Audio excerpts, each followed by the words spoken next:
마태복음 24장 36절에서 51절까지 보겠습니다.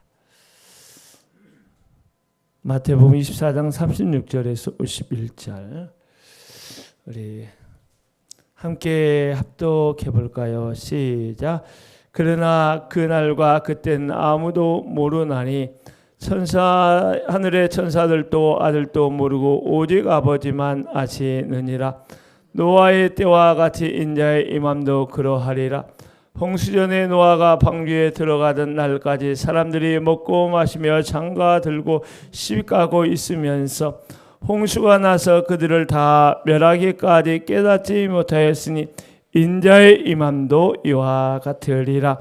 그때 두 사람이 밭에 있으며 한 사람은 데려가고 한 사람은 버려둠을 당할 것이요, 두 여자가 맷돌질을 하고 있으며 한 사람은 데려가고 한 사람은 버려둠을 당할 것이니라.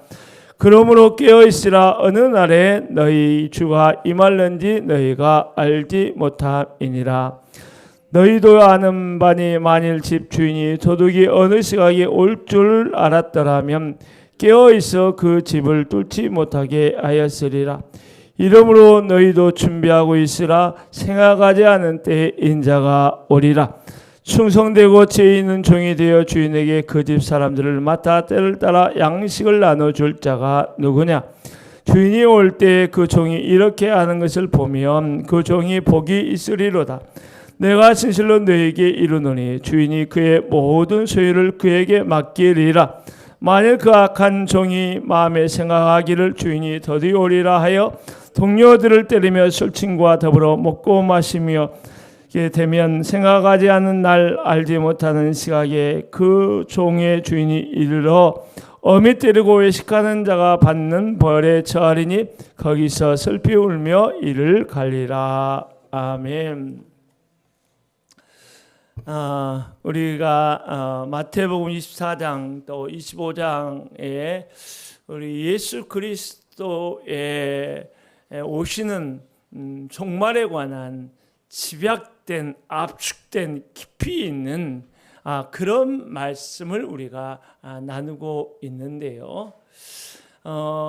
때로는 이 말씀이 어렵고 두렵기도 해서 회피하고 싶은 마음도 있지만, 그럼에도 불구하고 우리가 이 말씀을 들어야 하는 이유는 우리의 삶에, 우리 신앙생활의 본질이 다시 오시는 예수 그리스도를 기다리는 종말론적 삶이기 때문에 그런 것입니다.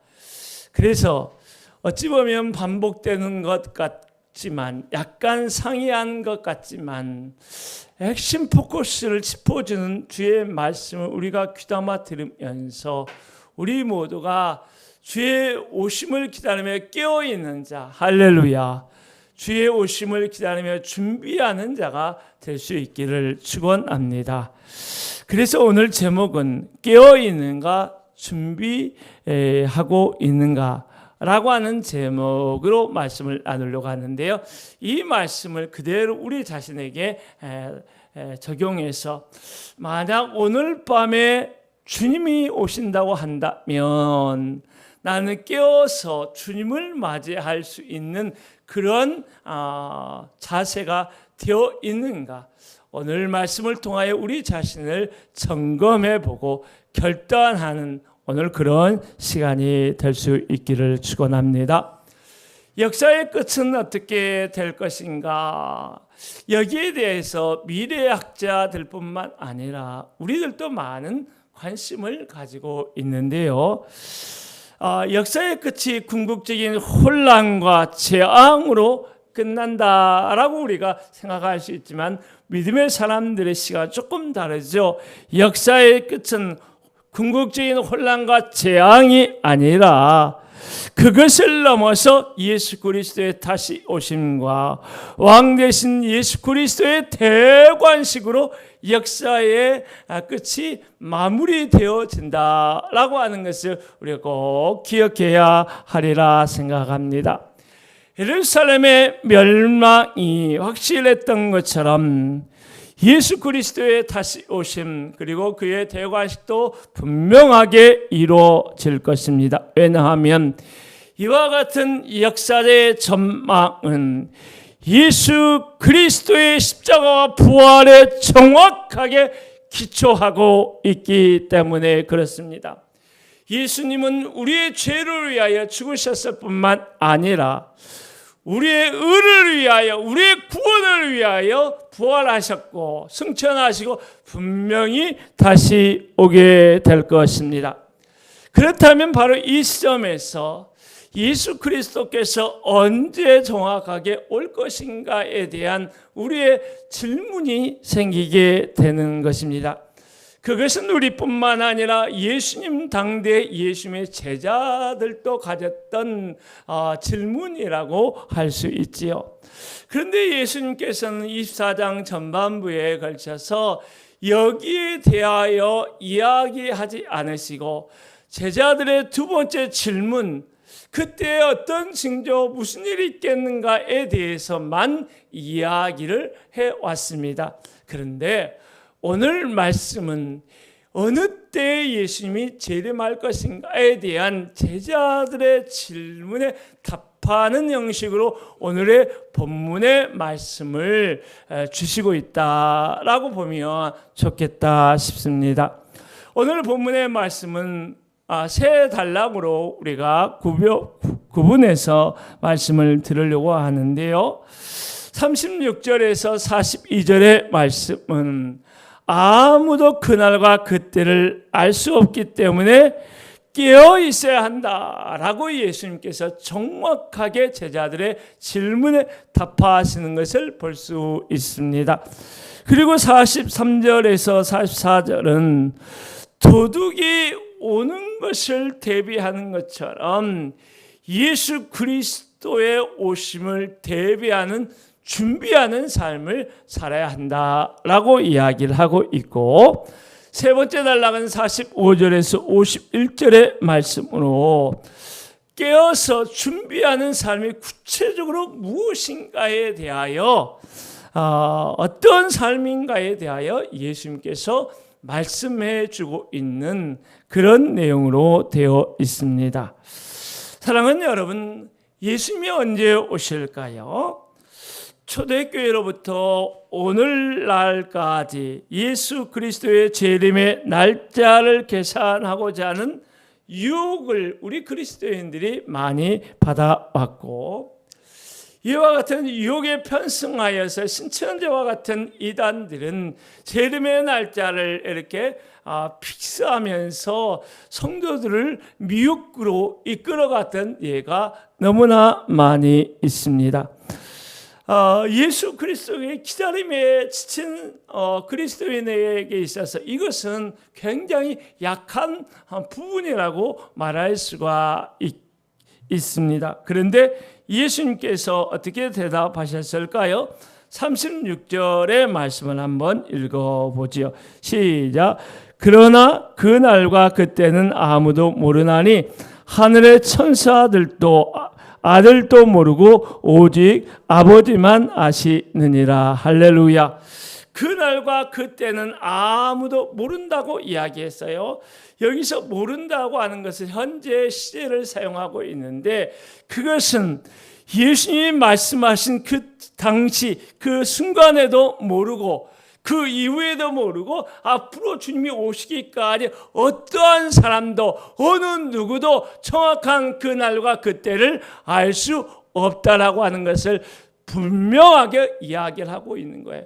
이것을 더욱 강조하기 위하여 무슨 말씀을 쓰고 있느냐면 하늘의 천사들도 모른다는 거예요. 그래, 하늘의 천사들은 모를 수 있지 라고 우리가 거기까지 이해가 되는데, 아들도 모르고 아버지만 아신다라고 하는 것에 대해서는 조금 우리가 갸우뚱하게 되는 거예요. 왜냐하면 예수님은 어떤 분이죠? 예수님은 여러분 어떤 분으로 믿고 있나? 예수님은 참 인간이실 뿐만 아니라 참 하나님이십니다. 그런 예수님이 본인이 재림하신 날짜를 알지 못한다 이렇게 말하고 있다면, 단순히 그것을 알고 있지만 모른 채 한다 이런 뜻이 아니라 정말 모르고 있다라고 하는 것을 전제하고 말씀하고 있는 거예요. 그러면 어떻게 하나님이신 예수 그리스도께서 그것을 모를 수 있을까라고 하는 질문을 할 수 있고, 혹여 예수님께서 너무 겸손하셔서 이것은 아버지만이 그날과 그때를 알려줄 수 있는 공적인 권한이 있기 때문에 나는 모른다라고 하는 겸손한, 알고 있지만 모른다라고 하는 겸손한 표현일까라고 이렇게까지 우리가 확대해서 생각해 볼 수 있다는 것입니다. 그런데 사실은 정확하게 이야기하면 예수 그리스도께서 모르고 있다라고 하는 것이 정확한 말입니다. 왜냐하면 예수 그리스도께서는 알지 못한다고 이야기하는 것은 자발적으로 신적인 능력, 신적인 속성, 신적인 알을 제한함으로 참 인간으로 이 땅에서 사셨기 때문입니다. 할렐루야. 그것이 아버지 하나님의 뜻이었기 때문입니다. 예수 그리스도께서는 복음서를 보면 여러 곳에서 자신의 신적인 능력을 제한하셨던 경우를 많이 봐요. 이 땅에 육신의 옷을 입고 오셨을 때 자기의 신적인 능력, 하나님으로서의 신적인 속성을 제한하시고 인간의 옷을 입고 이 땅에 오셨고, 오병이의 기적을 통하여 많은 사람을 먹이셨지만 정작 자신의 배고픔을 위하여 해결하기 위하여 돌을 떡덩이로 만들지 않은 신적인 자기 능력의 자발적인 제한을 행하셨고, 하나님의 뜻이라고 하는 구체적인 사인이 있는 경우에만 특별히 자기의 신적인 속성의 제한을 풀어 놓으셨는데, 그때 사마리아 여인의 과학을 하시고 자신의 십자가의 죽음을 아시고 부활을 아시고 이런 것에 대하여 신적인 알을 부분적으로 해제하셨던 것입니다.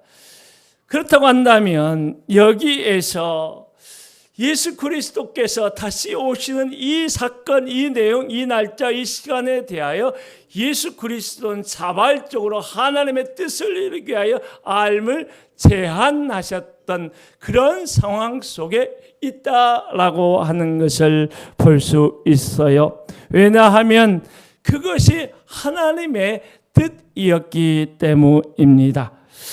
그런데 예수 그리스도께서 부활하시고 승천하시고 하나님 보좌의 우편에 앉으셨을 때는 예수님께서 언제 이 땅에 오실지 이미 다 알고 무소부재한 편재하시는 하나님으로 자기 영광과 자기 능력을 온전히 드러내 보이고 계시는 것입니다.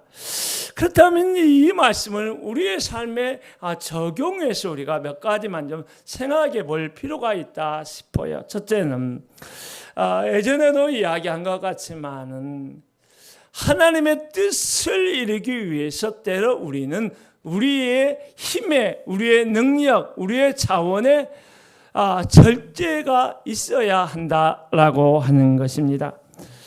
그런데 그리스도 안에서 하나님의 뜻을 외면한 채 자신의 뜻을 관철하고 자신이 높아지기 위하여 힘의 절제를 하지 않는다고 한다면 그것은 하나님 앞에서, 사람 앞에서가 아니라 하나님 앞에서 교만한 것일 뿐만 아니라 더 극단적으로 이야기하면 자기를 우상화하는 함정에 빠지게 되는 그러한 경우라고 볼 수 있어요. 그래서 특별히 우리 그리스도인들은 이 힘의 절제, 자기 절제를 특별히 삶에 체질화해야 된다 생각이 들어요. 요즘 정치권이라든지 요즘 사회 모든 현상들을 보게 되면, 영역에 보면 자기를 절제하지 않고 힘을 투사해서 약자를 억압하고 자기의 뜻을 강압적으로 관철시키려고 하는 그런 것을 보면서 우리나라의 민주주의가 참 뒤로 몇십 년 후퇴했구나라고 하는 답답함이 생기면서 오늘 우리나라의 현실과 미래 세대에 대한 염려가 많이 있는데, 적어도 우리 그리스도인이라면 자기의 신적인 능력 속성을 제한함으로 하나님의 뜻을 이루어 가셨던 예수 그리스도처럼 우리도 절제를 통하여 하나님의 뜻을 이루어가는 선한 사역을 해야 한다라고 볼 수 있을 것입니다.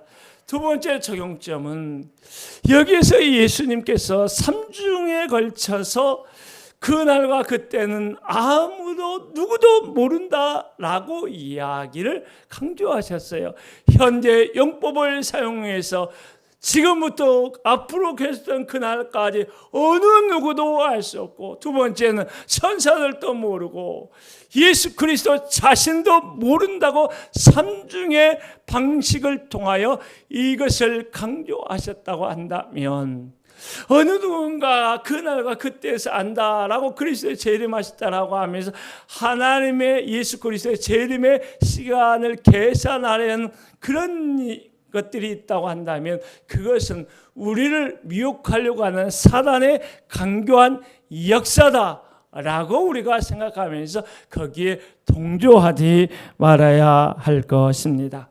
세 번째 적용점이 뭐냐면, 이것은 예수님께 친히 말씀하신 것과 계속 연관이 되는데요, 언제 주님이 오실지 모르기 때문에 우리는 늘 영적으로 깨어 있어야 한다. 할렐루야. 이것을 예수님께서 지금 세 번째 적용점으로 지금 앞으로 좀 이야기하시게 되겠는데요. 깨어있다는 것은 뭐죠? 잠을 자지 않는 상태인데, 육신적으로 잠을 자지 않는 상태가 아니라 영적으로 민감한 상태를 계속 유지해 가는 거라 볼 수 있어요. 그것이 뭐죠? 예배해야 할 때 깨어서 예배할 자리에서 하나님을 뵙는 거예요. 할렐루야. 기도로 부르셨을 때 기꺼이 그 부르심에 힘입어서 기도할 자리에서 하나님을 배우는 것입니다. 늘 말씀과 기도로 성령 충만하여 주님과 인격적으로 동행하는, 함께 걸어가는 그런 삶을 기쁘게 살아내는 거예요.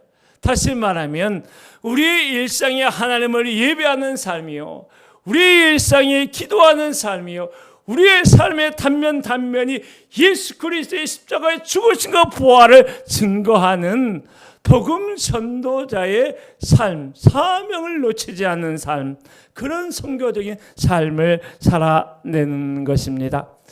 우리 주님이 이 깨어있는 것이 얼마나 중요했으면 이야기를 들어오셔서 예를 들어서 이야기를 하시는데, 첫 번째는 노아의 때 이야기를 했어요.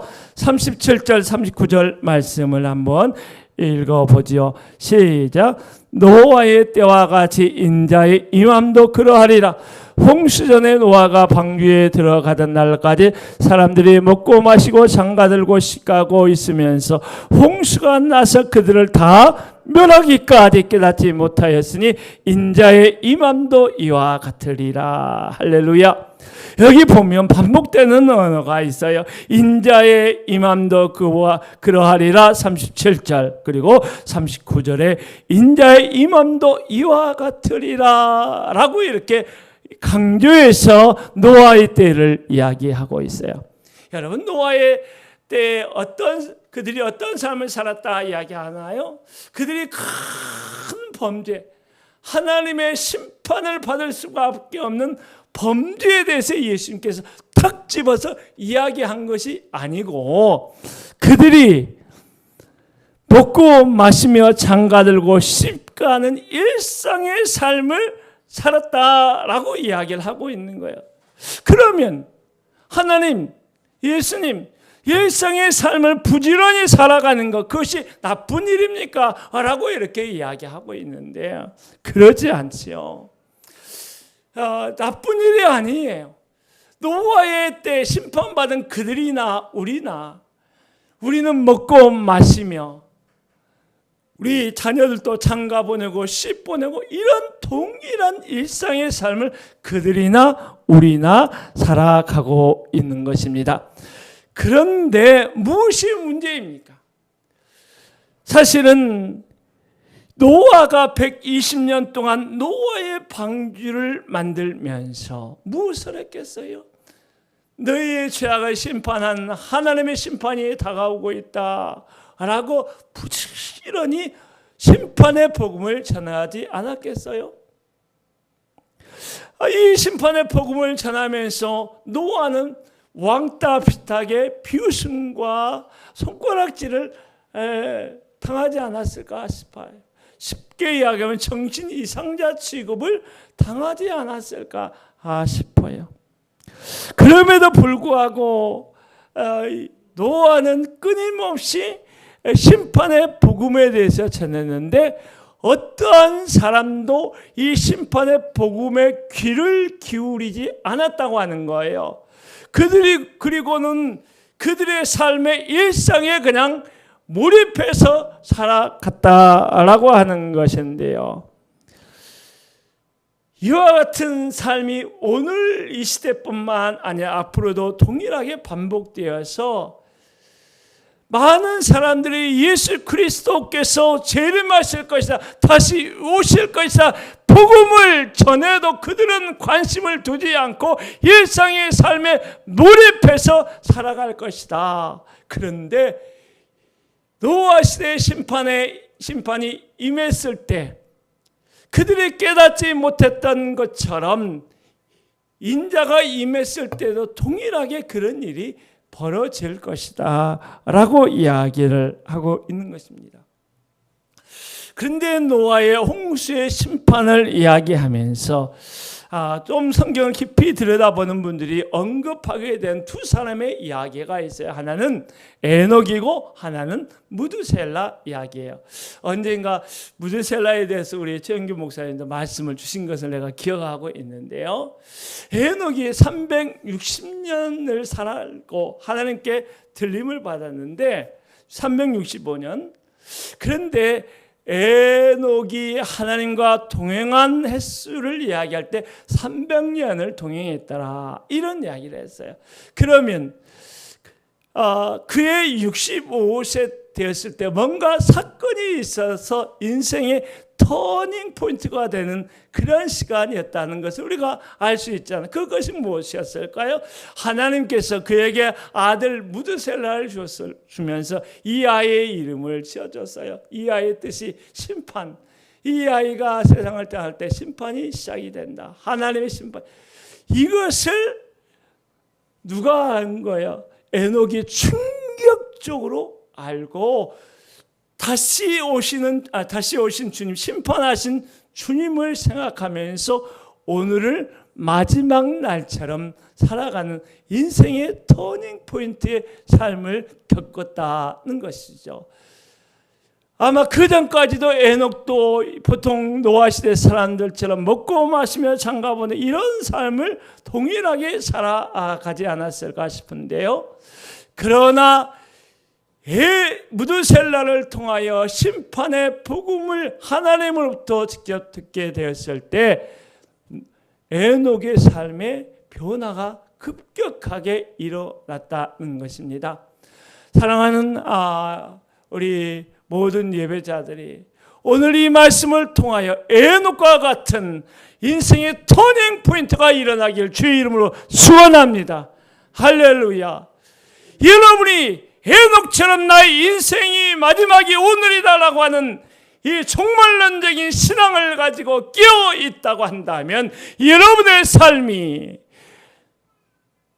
끼어 있는 믿음의 삶을 살아가게 될 것입니다. 할렐루야.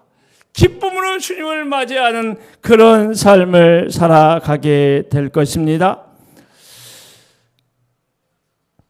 둘째, 스님 소리 줄여. 둘째, 밭에서 일하는 두 사람, 맷돌리라는 이 두 사람의 여자애에 대해서 예수님께서 이야기했어요. 노아의 시대의 이야기를 통해서 큰 그림을 통하여 말씀을 주셨다고 한다면 이제는 각 개인에게 임하는 하나님의 심판의 역사에 대하여 아주 리얼하게 이야기를 하고 있는데요. 40절, 41절 함께 한번 읽어봅니다. 시작. 그때 두 사람이 밭에 있으면 한 사람은 데려가고 한 사람은 버려둠을 당할 것이요. 두 사람이 맷돌질을 하고 있으면 한 사람은 데려가고 한 사람은 버려둠을 당할 것이니라. 이런 이야기를 하고 있는데요. 두 사람이 밭에서 일하고 있어요. 아마 예전에는 그 농사일을 할 때 가족들이 함께하는 그런 농사일을 하잖아요. 그래서 이때 두 사람 누구였을까 생각해 보면 아마 아버지와 아들이 아니었을까, 아마 형제가 아니었을까, 이런 생각을 하는데 그 아버지와 아들이 한 사람은 틀림을 받고 한 사람은 버려둠을 당하고, 뱃돌질하는 어머니와 딸이, 자매가 한 사람은 버려둠을 당하고 한 사람은 구원을 받는 이런 일이, 이런 안타까운 일이 있다고 하면 상상을 한번 해보세요. 우리가 사랑하는 그 사람이 우와 같은 버려둠의 대상이 된다고 하면 이거야말로 얼마나 심각한 일이겠는가. 여기에서 좀 오해하지 말아야 될 것이 종말론주의자들 가운데 세대주의자들이 있는데 그들은 이 본문의 말씀을 들어서 뭘 이야기하냐면 마지막 때 우리 믿는 자의 휴가 되는 하늘로 공중 들림받는 그런 이야기를 하는데 그것은 절대 아니고 이것은 비유로 주님께서 말씀하신 것이다 라고 하는 것을 이야기하는 거예요. 어떤 이야기를 하는 거예요? 깨어 있어야 된다. 할렐루야. 주님 맞을 수 있도록 깨어 있어야 된다 라고 하는 것을 이와 같이 말하고 있는 것입니다. 우리가 잘 알고 있는 로마서 13장 12절에 보면 참 이런 이야기가 있어요. 밤이 깊고 낮이 가까웠으니 그러므로 우리가 어둠의 일을 벗고 빛의 갑옷을 입자라고 말씀하셨어요. 이 말씀을 천둥처럼 들리는 하나님의 말씀을 받은 어거스틴, 그 깊고 깊은 영적인 잠에서 깨어나 위대한 교부로서 사역을 감당했습니다. 이것을 보면 지금은 잠을 자야 할 때가 아니라 깨어나야 할 때인 줄로 믿습니다.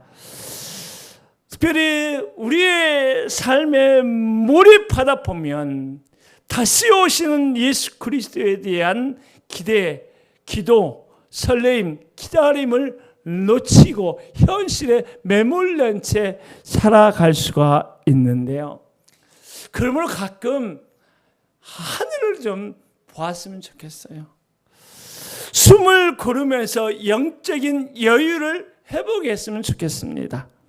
우리가 어떤 시대를 살고 있는지, 종말의 징조가 무엇인지 우리 현미경을 들여다보듯 우리가 한번 이 시대를 분별하면서 살아갔으면 좋겠습니다. 두 번째 말씀입니다. 주님이 언제 오실는지 알 수 없으니 준비하고 오늘을 살아야 된다라고 이제 덧붙였는데요. 예수님께서 다시 오시는 날을 알 수 없으니 노아의 때와 같이 일상의 삶에 몰입하지 말고 언제든지 주님이 오실지 모르니 깨어있으라라고 주님이 말씀하셨는데, 그런데 예수님께서는 이 말씀에 덧붙여서 너희도 준비하고 있으라, 생각하지 않은 때에 인자가 오리라, 이와 같이 말씀하고 있어요. 다시 말하면 예수님께서 이 말씀을 하신 것은 깨어있는 것으로 충분하지 않다라고 하는 거예요.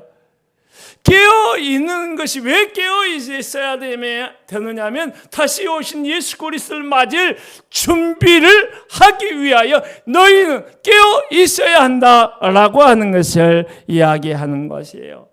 단순히 깨어 있는 것은 소극적인 반응인데 여기에서 머물지 말고 적극적인 반응으로서 주님의 오심을 준비하는 삶의 자리에 서 있어야 된다라고 이야기를 하고 있는 거예요.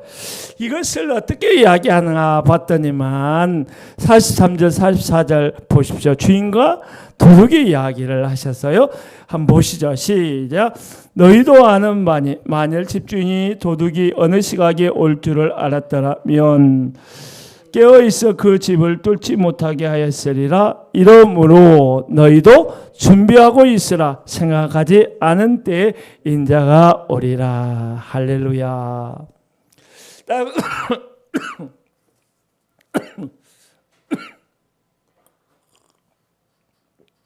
당시에는 오늘날처럼 현대민주사회처럼 경찰이 없어서 귀족들이야 자기 사병을 가지고 집을 지키고 그렇게 했지만 보통 사람들은 자기의 재산과 가족을 스스로 보호해야 했습니다.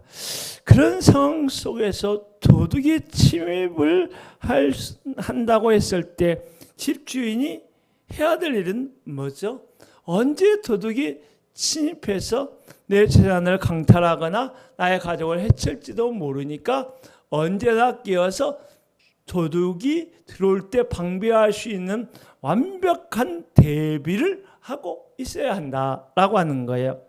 예수님께서 이 이야기를 자신의 다시 오심에 대해서 비유적으로 이야기를 하는데 얼마나 예수님께서 깨어서 준비하는 것이 중요하다는 것을 알려주고 싶으셨는지 자기 자신의 오심을 도둑에 비유해서까지 이와 같이 말씀하셨을까 생각해 보면 그 예수님의 마음을 우리가 좀 깊이 생각하면서 오늘 말씀을 들어오면 어떨까 싶어요.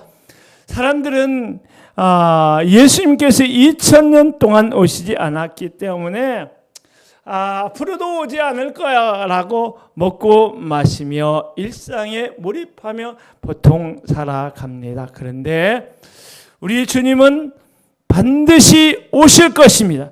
그리고 그냥 오시는 것이 아니라 우리가 전혀 예상할 수 없는 예기치 않은 시간에 오실 것입니다. 그래 이 말씀을 하신 주님의 말씀의 진의가 어디에 있을까요? 오늘을 마지막 날처럼 살아가면서 한순간이라도 방심해서는 안 된다. 할렐루야. 한순간이라도 방심해서 있으면 안 된다. 주님이 오심을 준비하고 깨어 있어야 된다. 라고 하는 것을 재차 강조해서 어찌 보면 동일한 이야기를 반복하고 있다. 그만큼 이 말씀이 이것이 너무나 중요하기 때문에 이것을 놓칠 수 있기 때문에 이와 같이 예수님께서 거듭 말씀해 주셨다라고 이렇게 우리가 마음에 새기면 좋겠습니다. 그런데 예수님께서 여기에서 끝나는 것이 아니라 또 다른 이야기를 좀 하시는데요. 그 이야기가 뭐냐면 깨어 준비하는 삶의 구체적인 모습이 무엇인가 한번 같이 그려보자 라고 하시면서 이야기를 하고 있는 거예요. 그 말씀이 45절에서 51절의 말씀인데요. 우리 같이 한번 읽어볼까요? 시작. 충성되고 죄 있는 종이 되어 주인에게 그 집 사람들을 맡아 때를 따라 양식을 나눠줄 자가 누구냐? 주인이 올 때 그 종이 이렇게 하는 것을 보면 그 종이 복이 있으리로다. 내가 진실로 너에게 이르노니 주인이 그의 모든 소유를 그에게 맡기리라. 만일 그 악한 종이 마음에 생각하기를 주인이 더디 오리라 하여 동료들을 때리며 술 친구들과 더불어 먹고 마시게 되면 생각하지 않은 날 알지 못하는 시각에 그 종의 주인이 이르러 어미 때리고 외식하는 자가 받는 벌에 처하리니 거기서 슬피 울며 이를 가리라. 할렐루야. 생각하지 않은 날 알지 못한 시각에 할렐루야. 이것을 제목으로 삼아도 좋을 뻔했다 생각이 드는데 아주 중요한 포커스죠. 따라서 해볼까요? 생각하지 않은 날 알지 못하는 시각에 할렐루야. 사랑하는 여러분, 영적으로 깨어 주님 맞을 준비하고 있어야 된다라고 하시면서 주님이 이런 말씀 쭉 하셨는데요. 여기서 특별히 두 가지만 좀 짚어보려고 합니다. 첫 번째, 깨어서 영적으로 주님의 오심을 준비하는 그 사람이 누구일까 이야기하니 보니까요. 첫째는 충성되고 지혜 있는 종이다라고 하는 표현을 주님께서 하셨어요. 충성된 종은 열정이 있는 사람이에요. 대단히 부지런한 사람입니다. 지혜로운 종은 어떤 방식으로 어떤 방향으로 일을 풀어나가야 하는지 일머리를 아는 사람입니다. 그런데 열정만 있고 지혜가 없다면 그 사람의 열정은 참으로 위험할 수 있지요. 그런데 반대로 열정이 없이 지혜만 있다고 한다면 그 사람은 결코 하나님의 뜻을 온전히 이루어낼 수 없을 것입니다. 이걸 보면서 우리 주님이 우리에게 토닥토닥 하시면서 이렇게 권면하는 거야. 야, 누구야? 너는 충성되고 지혜 있는 종이 되라. 할렐루야. 따라 제발 충성되고 지혜 있는 종이 되라. 여러분, 우리 주님이 오늘 오셔서 우리 각 사람에게 누구야? 너는 이 마지막 시대에 충성되고 지혜로운 종으로 살아야 된다. 할렐루야. 우리 귀의 확성기를 가지고 이렇게 이야기하듯 우리 주님이 그와 같이 그런 모습으로 그런 사람으로 살기를 기대하시면서 격려하시면서 응원하시고 있다라고 하는 사실을 가슴에 깊이 생각했으면 좋겠습니다. 두 번째, 그렇다고 한다면 충성되고 지혜로운 종이 어떤 일 무엇을 하느냐 봤더니만 그 집 사람들을 맡아 때를 따라 뭘 나눠주는 사람들이다? 양식을 나눠주는 사람들이다. 이 말씀을 하고 있는데요. 참 이 말씀의 해석상에 약간 좀 고려해야 될 부분들이 있어요. 초대교회를 이어서 그 교부들 그리고 중세 개혁자들이 이 말씀을 해석할 때 좀 어떻게 해석했느냐면 이 말씀은 교회에서 말씀의 사역을 감당하는 사역자들을 위하여 주신 말씀이다. 이렇게 이야기를 하고 때를 따라 양식을 나눠주는 것은 교회에서 하나님의 사람들에게 말씀으로 먹이는 것이다. 할렐루야. 이렇게 이해하고 이렇게 가르치고 이렇게 우리도 들어왔습니다. 그런데 현대에 와서 현대학자들은 어떤 말씀에 주목하느냐 하면 누구냐라고 하는 말씀에 주목을 했어요.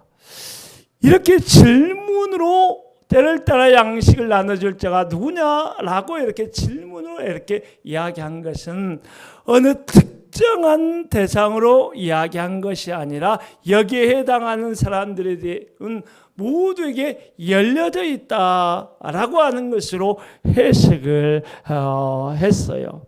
그래서 이 말씀은 목사와 장로님과 같은 말씀을 전하는 특별한 그룹의 말씀이 아니라 제자의 길을 걸어가는 모든 그리스도의 사람들에게 주신 말씀으로서 자기의 삶의 모든 영역에서 교회 안에서건 교회 밖에서건 삶의 모든 영역에서 하나님의 은혜와 축복의 통로 할렐루야 섬김의 통로로서의 사역을 감당하라는 것으로 우리가 이해하고 적용해야 된다라고 이야기했는데 저는 이 말씀 생각하면서 이 두 가지를 같이 우리가 받아도 좋겠다. 할렐루야. 때로 말씀을 가지고 먹여야 될 자는 우리가 먹이고 할렐루야. 사랑으로 섬겨야 될 자는 섬기고 모든 영역에서 할렐루야. 믿지 않는 사람에게 하나님의 말씀으로 먹이는 것도 우리가 해야 될 일이고, 할렐루야. 교회 안에서도 마찬가지, 교회 밖에서 삶의 모든 영역에서 이렇게 해야 된다라고 하는 거예요.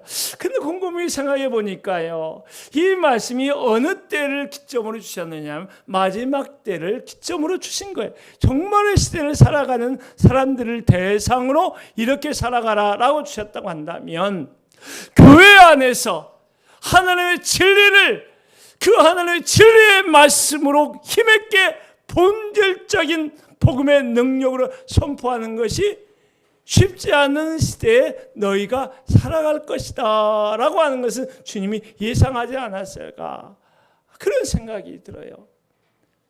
우리 미국 같은 경우에 보면 차별금지법 같은 동성애 관련한 이런 법이 통과돼 가지고 교회 안에서, 교회 밖에서 영상으로 이런 것들이 하게 되면 법의 저촉이 되잖아요. 혼인거부를, 주례를 거부하게 되면 벌금을 내야 되는 그런 상황이잖아요. 그래서 과당 벌금 때 교회 문을 닫을 수밖에 없는 그런 어려움이 있잖아요. 마지막 시대에 말씀으로 날것의 복음으로 전하는 것이 쉽지 않은 세대. 그때에 하나님의 말씀의 복음을 힘있게 전할 수 있는 자가 누구냐, 이와 같이 말하는데, 주님 제가 손들어도 될까요? 우리 목사님이 손들어도 될까요? 할렐루야. 우리 집사님, 장로님이 우리 계시겠지 앞으로. 우리 사모님이 계실까요? 이렇게 할렐루야. 제가 손들고 싶었어요. 할렐루야. 그리고 마지막 시대에 일수록 어찌 보면 우리 믿음의 사람들에게 경제적 위기가 찾아오지 않을까. 그때 내 어려운 상황이어도 지갑을 열어서 우리가 섬길 수 있을까. 사랑이 식어져 가고 있을 때 우리가 마지막 시대에 착하고 충성되고 지혜로운 종으로 때를 따라 양식을 나눠주는 자로 사는 것도 쉽지 않지만, 정말로 예수 그리스도를 인격적으로 만난 사람, 할렐루야, 성령으로 거듭난 사람, 다시 오신 예수 그리스도, 일상의 삶을 헌신하면서도 다시 오신 예수 그리스도에 대한 시선을 놓치지 않는 그 사람은 넉넉히 이와 같이 살 수 있으리라. 할렐루야 믿습니다. 말씀을 마무리합니다. 종말에 관해서 예수님의 말씀은 두 가지의, 첫 번째는 재림의 확실성, 예수님은 다시 오십니다. 할렐루야. 두 번째, 시기의 불확실성, 그때와 시기는 누구도 알 수 없다. 재림의 확실성과 시기의 불확실성, 이 긴장 속에 살아가고 있는데, 소극적으로는 그래서 우리는 영적으로 깨어야 한다. 할렐루야. 준비해야 된다. 준비된 삶은 때를 따라 양식을 나눠주는데 말씀을 나눠주고, 할렐루야, 또 사랑의 아름다운 섬김을 사는 충성되고 지혜로운 종, 할렐루야, 우리 그런 삶을 살아갈 수 있기를 바랍니다. 우리 찬양하고 예배를 마무리하는데 아름다운 우리 교회 3절만 부르고 예배를 마치겠습니다.